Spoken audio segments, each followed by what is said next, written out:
ദൈവത്തിന്റെ വിപരിശുദ്ധ നാമം വാഴ്ത്തപ്പെടുമാറാകട്ടെ.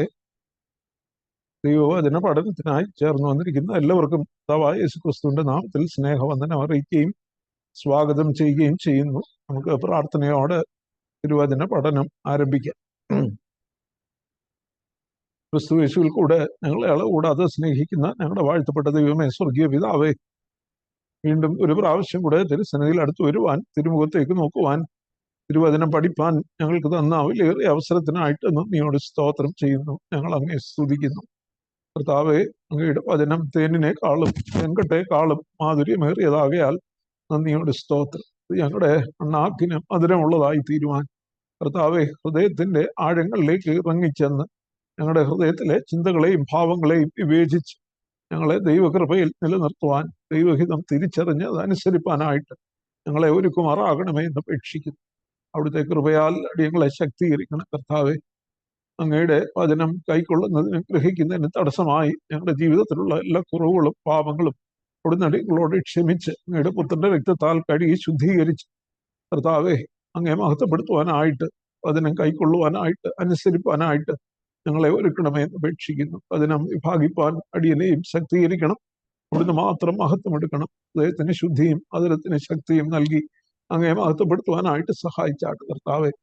സകല കൃപകളാലും നിറയ്ക്കണം. ബലഹീന കുറവുകാരുമായ അടിയനെയും താഴ്ത്തിയേൽപ്പിക്കുന്നു. മഹത്വം തിരുമേനി എടുക്കണം. കേൾക്കുന്ന എല്ലാവർക്കും അത് അനുഗ്രഹമാക്കി തീർക്കണമേ എന്ന് അപേക്ഷിക്കുന്നു. ഞങ്ങൾക്ക് വേണ്ടി ജീവൻ വെച്ച അരുമരക്ഷകനായ യേശു കർത്താവിന്റെ നാമത്തിൽ താഴ്മയും വിനയവുമായി യാചിക്കുന്നു. കൃപയുണ്ടായി കേൾക്കുമാറാകണമേ.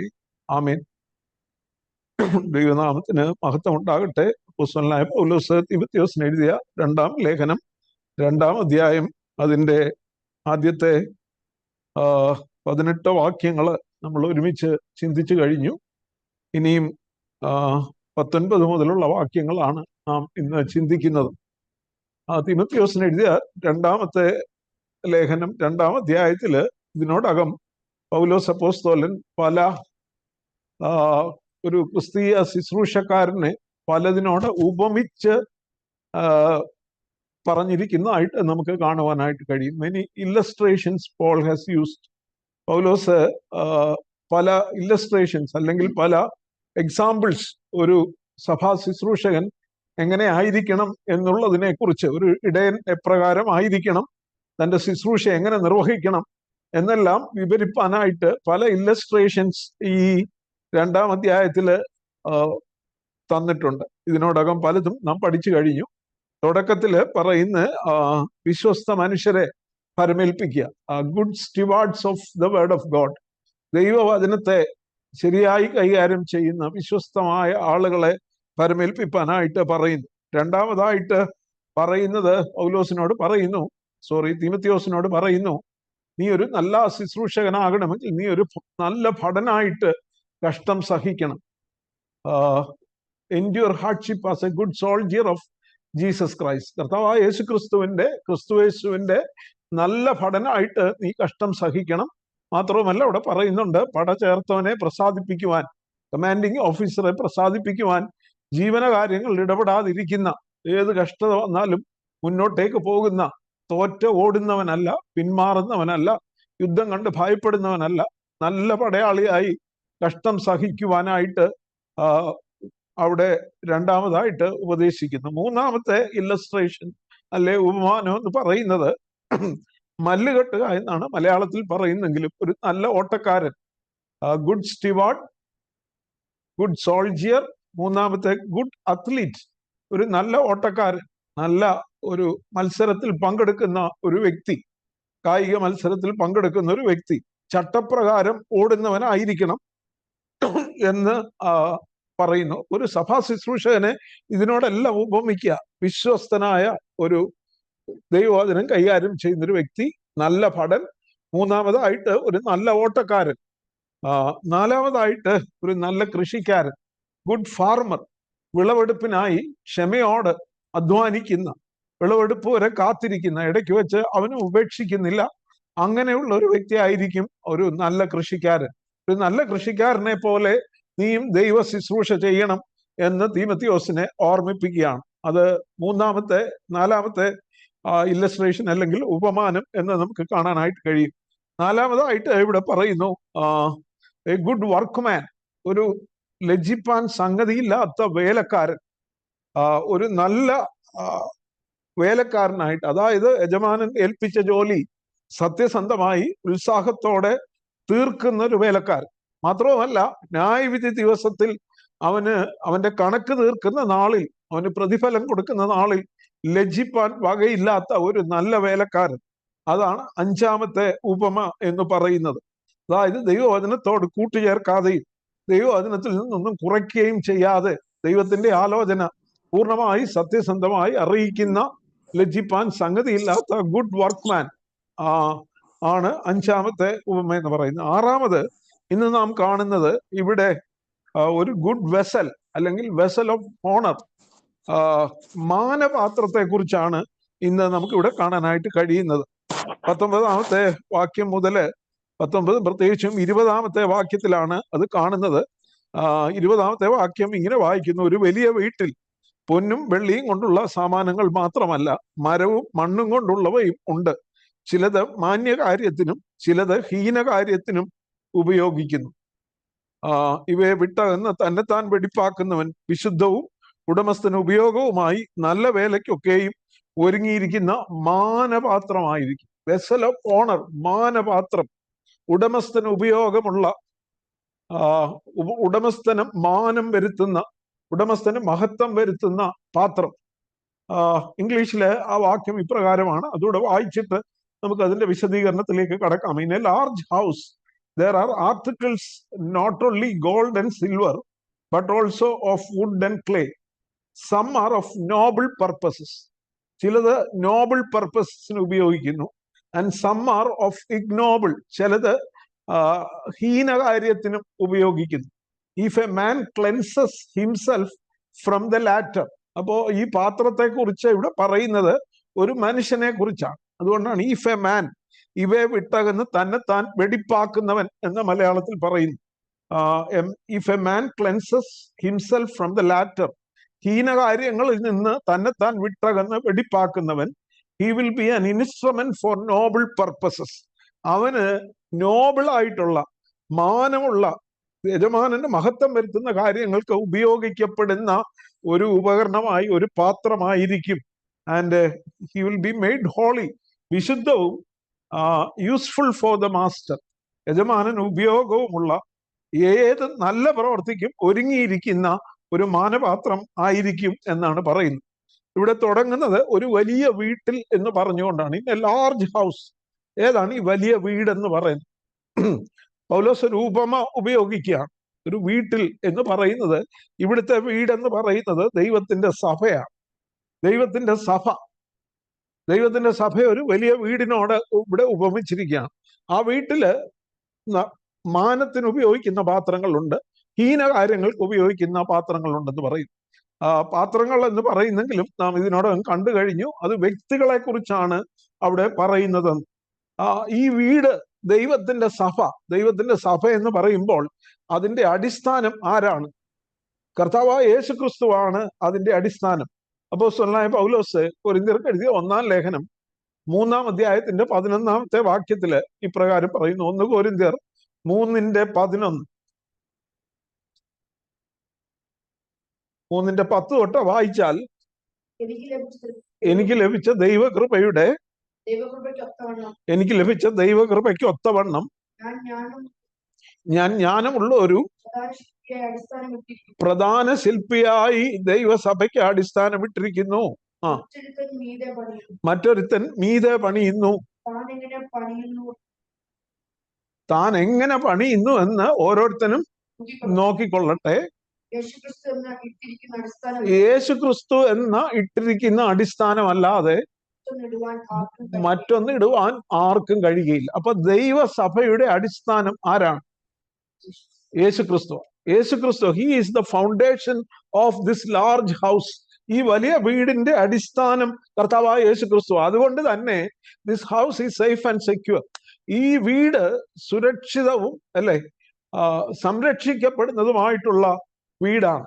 മാത്രമല്ല, താഴോട്ട് വരുമ്പോൾ നമുക്ക് കാണാനായിട്ട് കഴിയും, ഗോഡ് സീൽ ഓൺ ഇറ്റ്. ദൈവത്തിന്റെ മുദ്ര തന്റെ സഭയുടെ മേൽ, തന്റെ വീടിന്റെ മേലുണ്ട്.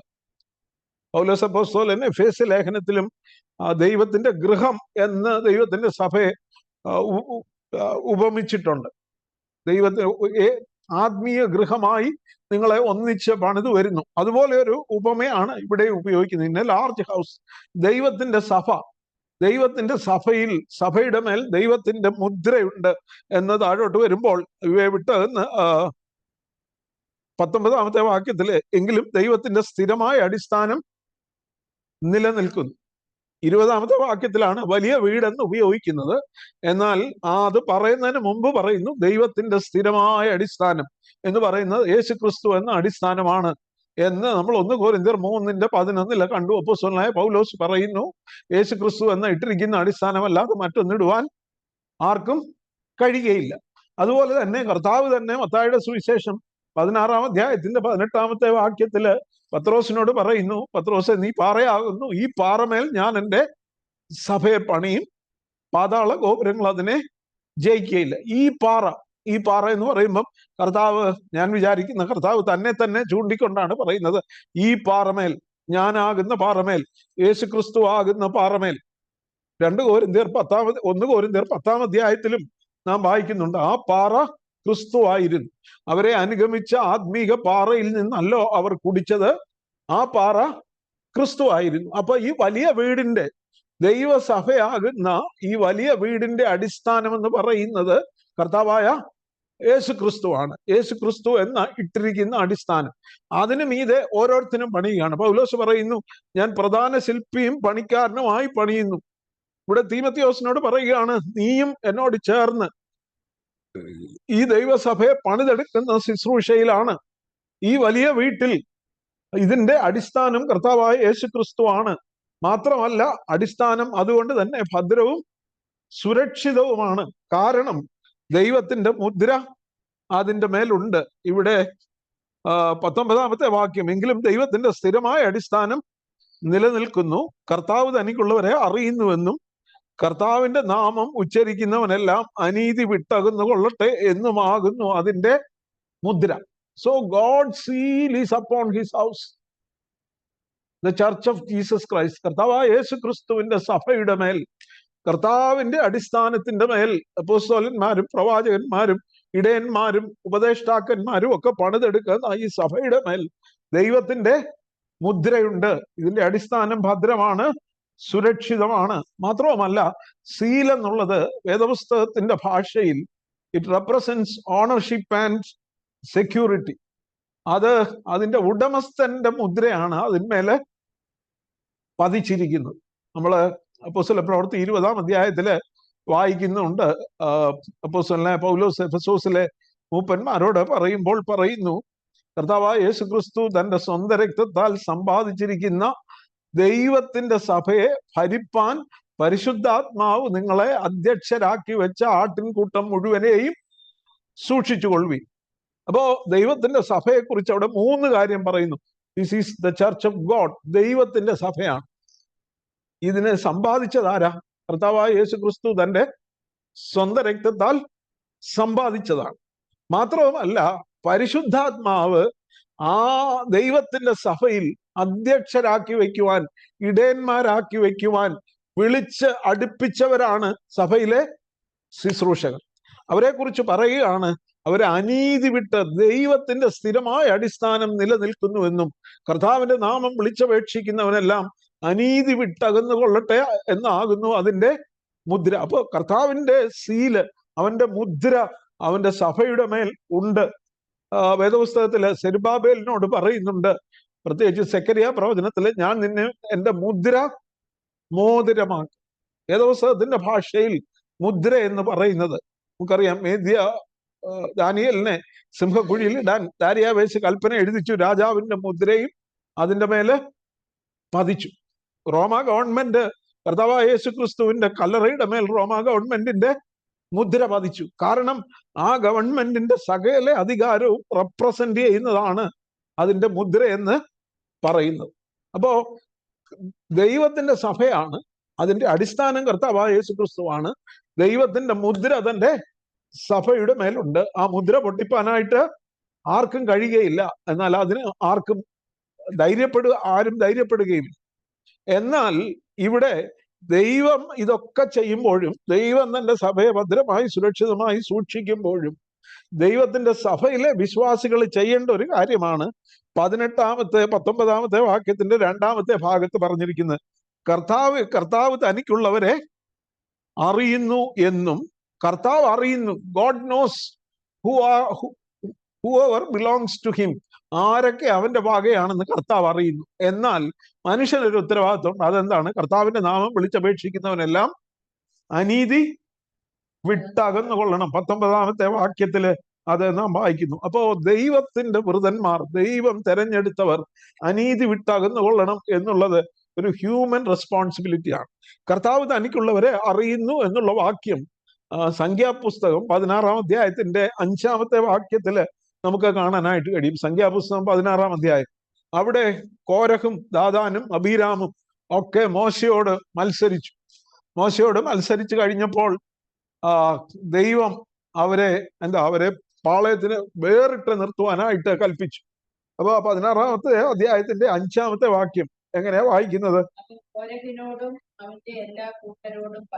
അവൻ കോരഹിനോടും അവന്റെ എല്ലാ കൂട്ടരോടും പറഞ്ഞത്, നാളെ രാവിലെ യഹോവ തനിക്കുള്ളവർ ആരെന്നും തന്നോട് അടുപ്പാൻ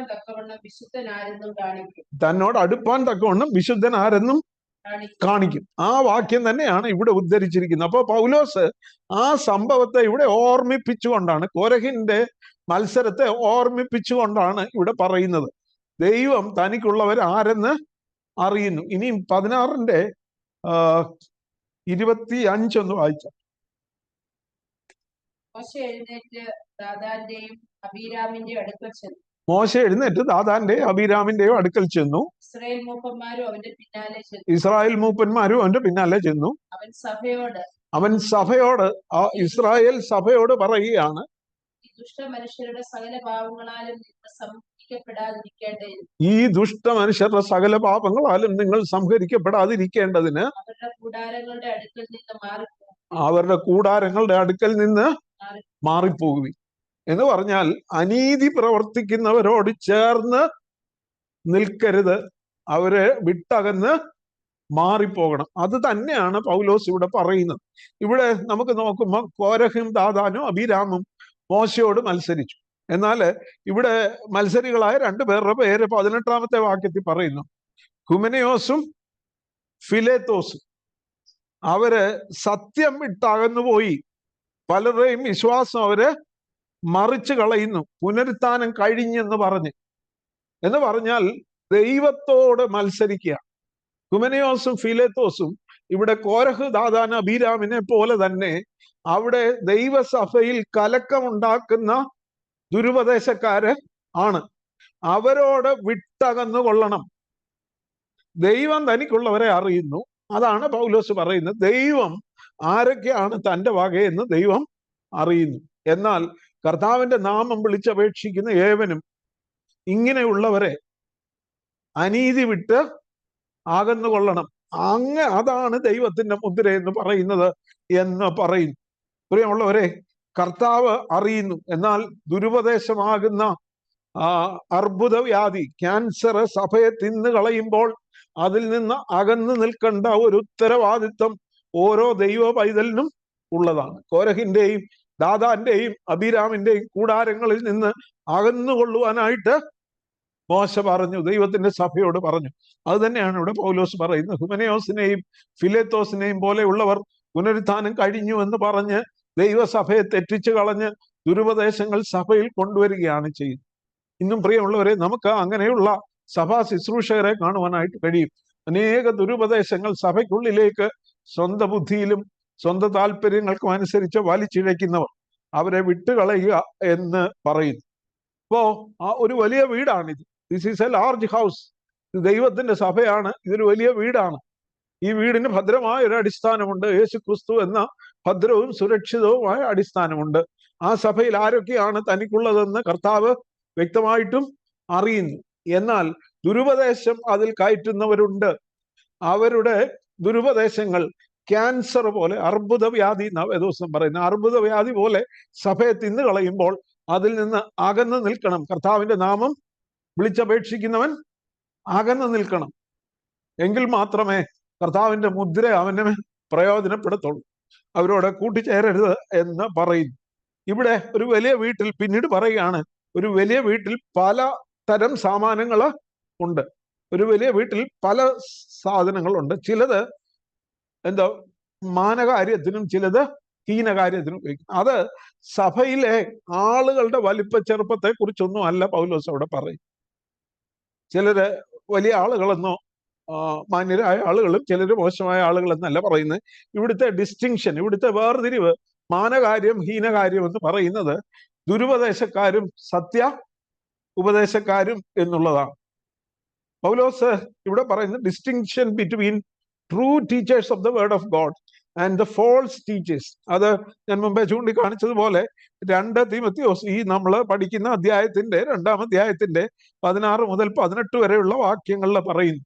അങ്ങനെയുള്ളവര് ദുരുപദേശക്കാരുടെ ലക്ഷണങ്ങൾ അവിടെ പറയുന്നുണ്ടോ? അവിടെ എന്താ ചെയ്യുന്നത്? 16-ാമത്തെ വാക്യം, അവര് ഭക്തിവിരുദ്ധമായ വൃഥാലാപങ്ങൾ, godless chatter, avoid godless chatter.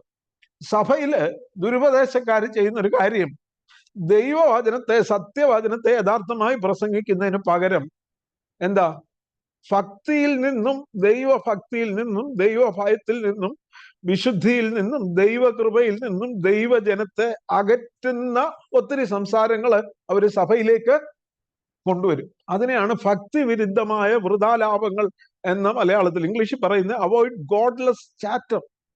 ദൈവത്തോട് അടുപ്പിക്കുന്നതല്ലാത്ത സംസാരങ്ങളിൽ നിന്നൊക്കെ ഒഴിഞ്ഞിരിക്കുക. മാത്രമല്ല അവര് ആളുകളെ ദൈവകൃപയിൽ നിലനിർത്തുന്നില്ല. മറ്റൊന്ന് പറയുന്നത്, കേൾക്കുന്നവരെ മറിച്ചു കളയുന്ന വാഗ്വാദം. 14-ാമത്തെ വാക്യത്തിൽ അത് നാം കാണുന്നുണ്ട്.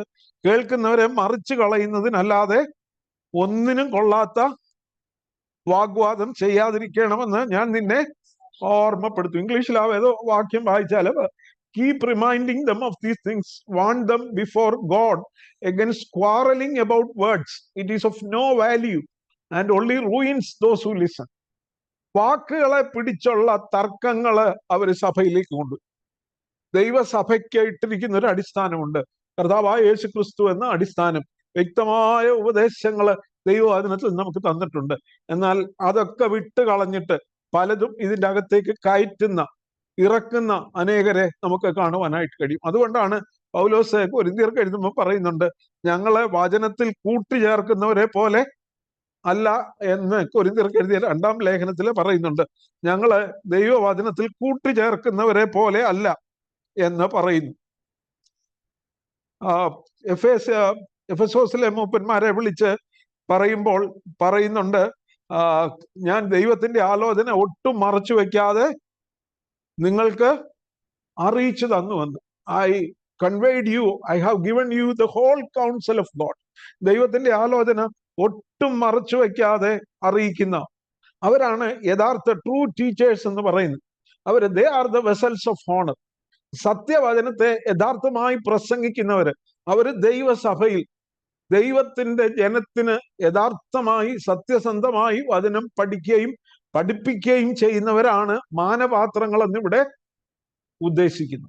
ദുരുപദേശം കൊണ്ടുവരുന്നവരെ അവരെ ഹീന പാത്രങ്ങൾ എന്ന് പറയുന്നു, ഫോൾസ് ടീച്ചേഴ്സ് എന്ന് പറയുന്നു. എന്നിട്ട് പറയുന്നു, ഒരു വീട്ടില് പല സ്വർണവും വെള്ളിയും കൊണ്ടുള്ള സാമാനങ്ങളുണ്ട്, മരവും മണ്ണും കൊണ്ടുള്ളത്.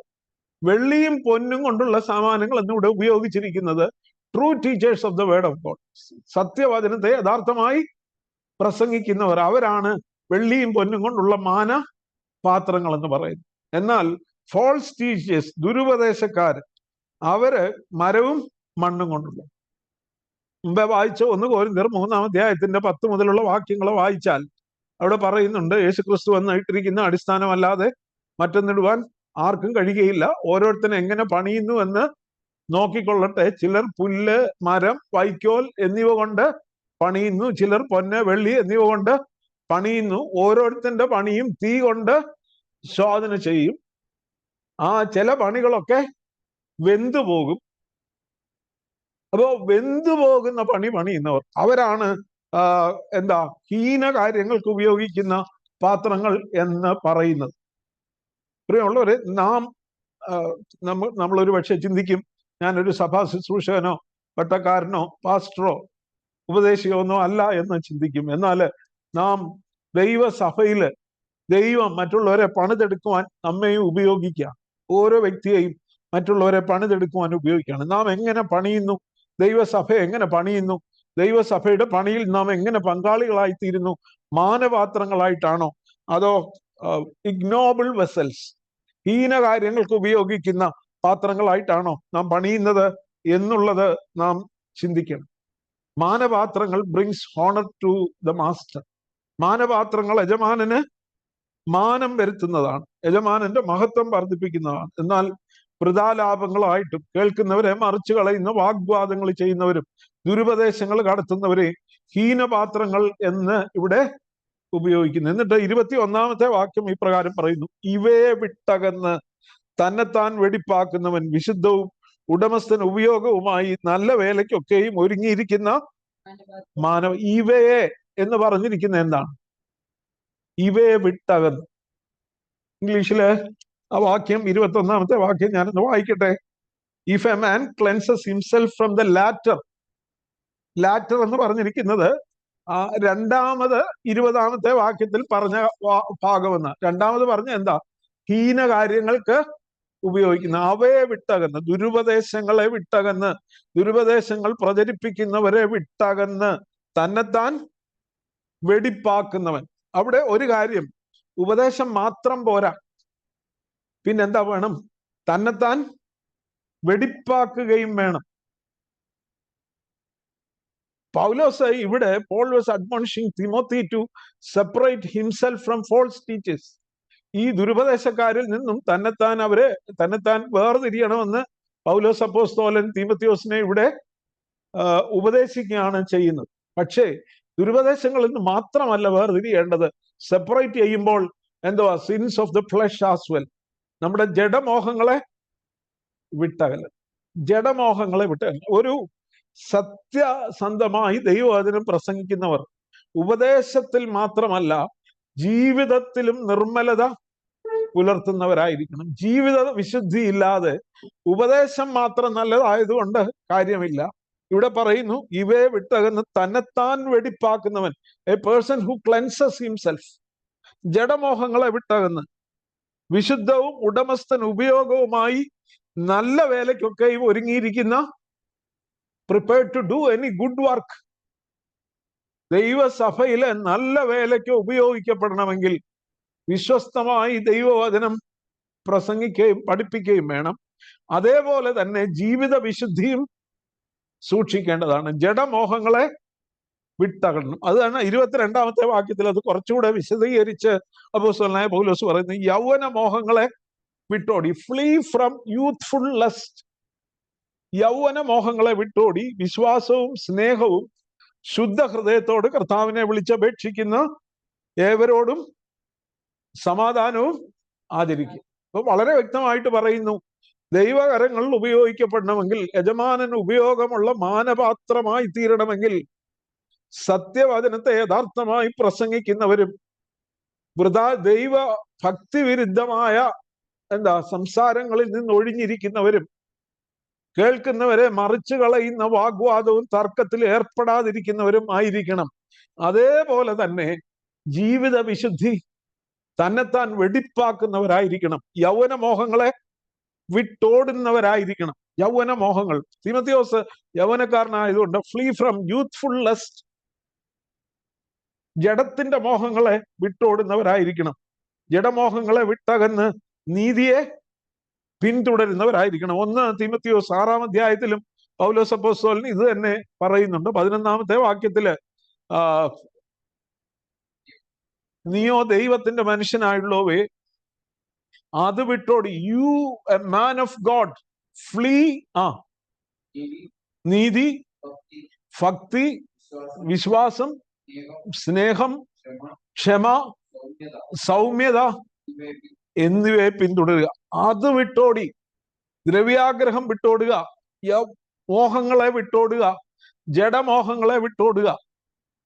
പ്രിയമുള്ളവരെ, പൗലോസ് അപ്പോസ്തലൻ തന്റെ ജീവിതത്തിന്റെ അവസാനത്തിൽ ഈ രണ്ടാമത്തെ ലേഖനത്തിൽ, തീമോഥെയോസിന് എഴുതിയ രണ്ടാമത്തെ ലേഖനത്തിൽ 4-ാമത്തെ അധ്യായത്തിൽ തന്റെ കൺക്ലൂഡിങ് വേർഡ്സ്, ഫെയർവെൽ വേർഡ്സ് പറയുന്നു, ഞാൻ നല്ല പോർ പൊരുതു, ഓട്ടം തികച്ചു, വിശ്വാസം കാത്തു. എന്താ ഈ നല്ല പോർ എന്നുള്ളത് കൊണ്ട് പൗലോസ് ഉദ്ദേശിച്ചു? I fought the good fight of faith.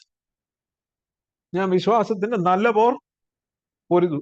എല്ലാ വിശ്വാസികൾക്കും, എല്ലാ ദൈവമക്കൾക്കും അവരുടെ ജഡത്തോട് പോരാടുന്ന രാഗമോഹങ്ങളുണ്ട്.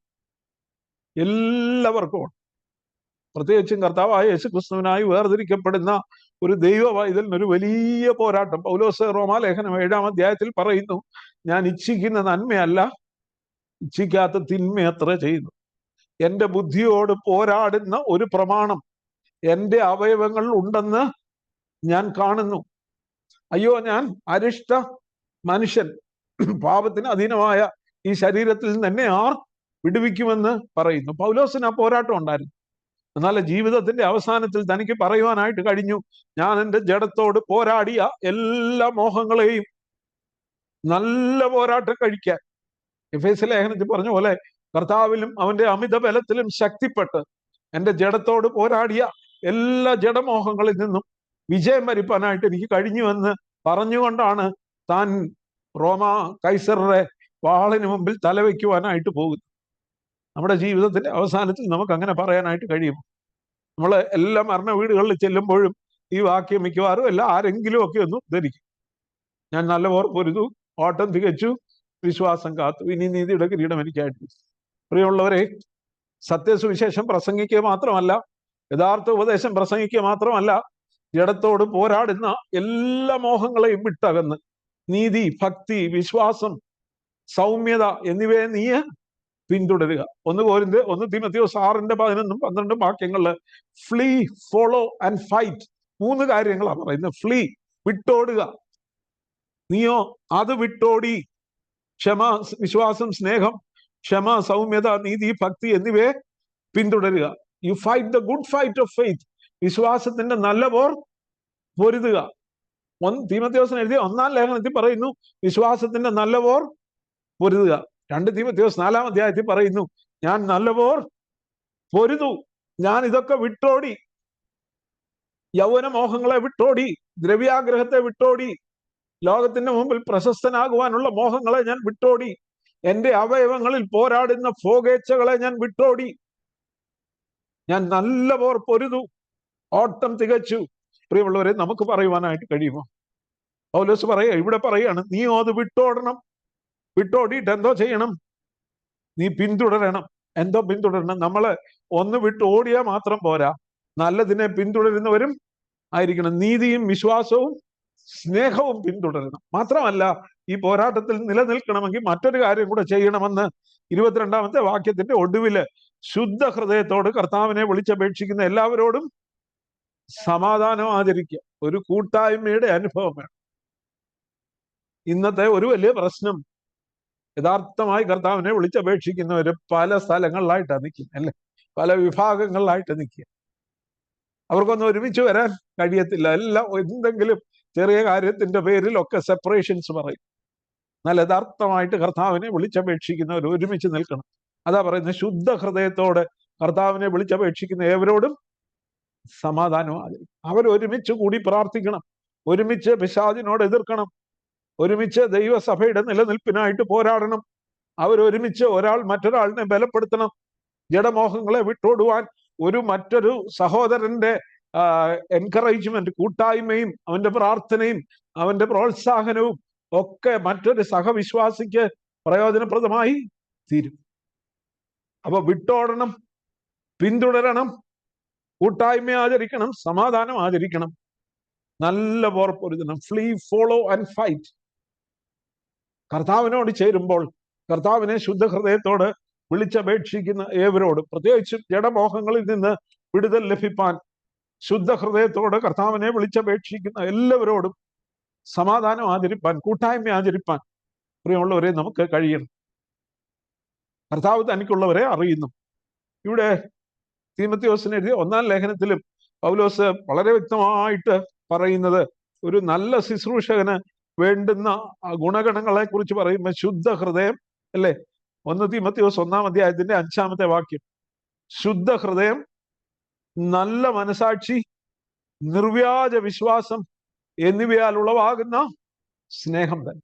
അപ്പൊ ഒരു പ്യോർ ഹാർട്ട്, ഒരു ശുദ്ധ ഹൃദയം, ദുരുപദേശങ്ങളെ എതിർക്കുന്നതോടൊപ്പം സത്യവചനത്തിന് വേണ്ടി നിലനിൽക്കുന്നതോടൊപ്പം വിശുദ്ധമായ ഒരു ജീവിതം, ഒരു ശുദ്ധ ഹൃദയം.